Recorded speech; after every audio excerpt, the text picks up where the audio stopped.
SSC MTS next set of question ಗಳನ್ನ ನಾವು discussion ಮಾಡೋಣ.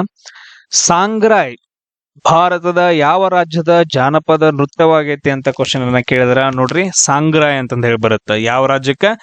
ಸೊ ಇದು ತ್ರಿಪುರಾ ರಾಜ್ಯದ ಒಂದು ಜಾನಪದ ನೃತ್ಯವಾಗೈತೆ, ಸಾಂಗ್ರಾಯ್ ಅಂತಂದ ಹೇಳ್ತೀವಿ. ನೆಕ್ಸ್ಟ್ ಕ್ವಶನ್, ಗುವಾಹಟಿ ಕಾಮಾಖ್ಯ ದೇವಾಲಯಕ್ಕೆ ಸಂಬಂಧಪಟ್ಟಂತಹ ಒಂದು ಉತ್ಸವ ಅಂತಂದ ಹೇಳ್ತೀವಿ. ನಾನು ಲಾಸ್ಟ್ ಕ್ಲಾಸ್ ಅಲ್ಲೂ ಕೂಡ ನಾವು ಡಿಸ್ಕಷನ್ ಮಾಡಿದ್ವಿ.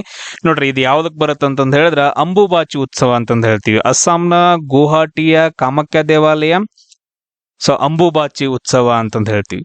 ಅದಾದ ನಂತರ ನೆಕ್ಸ್ಟ್ ಮಾಂಡೋ ಉತ್ಸವ ಅಂತಂದ ಹೇಳಿ ಬರುತ್ತಾ, ಗೋವಾಗ ಸಂಬಂಧಪಡುತ್ತಾ. ಗೋವಾ ಮಾಂಡೋವಿ ರಿವರ್ ಅಂತಂದ ಹೇಳ್ತೀವಲ್ಲ, ಗೋವಾ.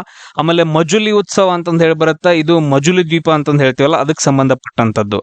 ಸೊ ನೆಕ್ಸ್ಟ್ ಕ್ವಶನ್ ಅನ್ನ ನೋಡ್ರಿ, ಭಾರತ ಸಂವಿಧಾನದ ರಾಜನಿರ್ದೇಶಕ ತತ್ವಗಳ ಅಡಿಯಲ್ಲಿ ಬರುವಂತದ್ದು ಒಂದು ಗ್ರಾಮ ಪಂಚಾಯಿತಿ ಸಂಘಟನೆ ಬಗ್ಗೆ ಹೇಳುದು. ಗ್ರಾಮ ಪಂಚಾಯಿತಿ ಬೇಕು ಅಂತಂದ ಹೇಳಿ. ಸೊ ಅದು ಯಾವ ಆರ್ಟಿಕಲ್ ಅಂತ ಕೇಳಿದಾರೆ ಕ್ವಶನ್, ಆರ್ಟಿಕಲ್ 40 ಅಂತಂದ ಹೇಳ್ತೀವಿ, ಆರ್ಟಿಕಲ್ 40. ಸೊ ಒಂದು ಜಾತಿ ಒಂದು ಧರ್ಮ ಮಾನವ ಕುಲಕ್ಕೆ ಒಬ್ಬ ದೇವ್ರು ಅಂತಂದ ಹೇಳಿ, ಒಂದು ಜಾತಿ ಒಂದು ಕುಲ ಒಬ್ಬರ ದೇವ್ರು ಅಂತಂದ ಹೇಳುವಂತಹ ಒಂದು ಸ್ಲೋಗನ್ ಬರುತ್ತೆ. ಇದನ್ನ ಯಾರು ಹೇಳಿದಾರ ಅಂತ ಕ್ವಶನ್ ಕೇಳಿದಾರ.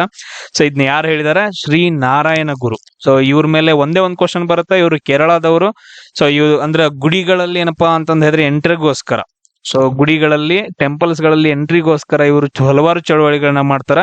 ಸೊ 2 ಕ್ವಶನ್ಸ್ ಬರ್ತಾವ, ಇದು ಸ್ಲೋಗನ್ ಒಂದು, ಆಮೇಲೆ ಟೆಂಪಲ್ ಒಳಗಡೆ ಚಳವಳಿ ಅಂತಂದ ಹೇಳಿ. ನೆಕ್ಸ್ಟ್ ಕ್ವಶನ್ ನೋಡ್ರಿ, ಪುಷ್ಕರ ಸರೋವರ ರಾಜಸ್ಥಾನದ ಯಾವ ಜಿಲ್ಲೆಯಲ್ಲಿ ಕಂಡು ಬರುತ್ತಾ? ಪುಷ್ಕರ ಉತ್ಸವ ಅಂತಂದ ಹೇಳಿ ಬರುತ್ತಾ. ಆಮೇಲೆ ಪುಷ್ಕರ ಲೇಕ್ ಸರೋವರ ಇದು ರಾಜಸ್ಥಾನದ ಯಾವ ರಾಜ್ಯದ ಯಾವ ಜಿಲ್ಲೆಯಲ್ಲಿ ಬರುತ್ತಂದ್ರ ಅಜ್ಮೀರ್ ಅಲ್ಲಿ ಬರುತ್ತೆ.